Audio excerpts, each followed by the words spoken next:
Where we just wrapped up a really interesting panel on reimagining capacity building for agriculture, and you see really interesting insights around capacity building, what it actually means. That often I think people define it as training when it's so much more than that.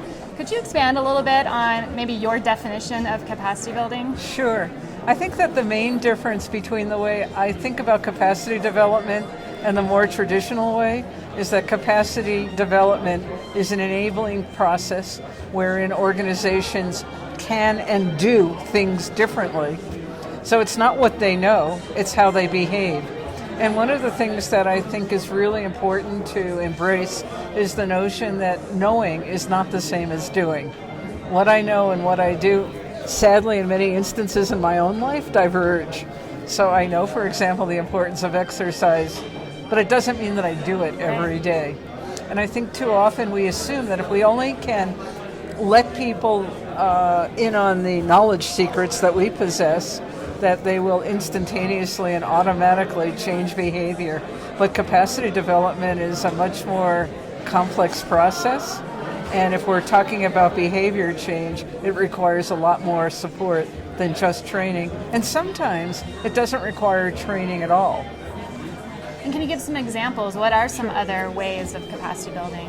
Well, recently for Agility IRG, I developed a little tool that was based on 62 different modalities for capacity development, and then how you would match a modality to an organization.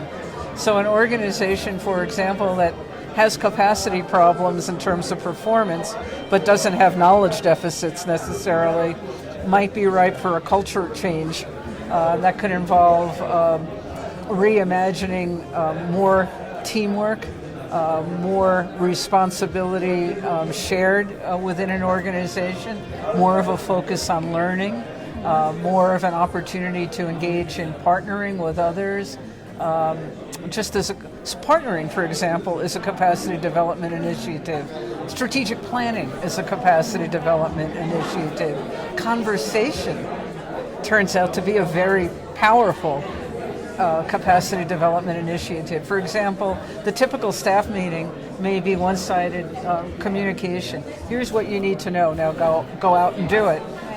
But a conversation where people are questioning basic assumptions, creating maybe a new theory of change, talking about how they live their values, that could actually be really powerful.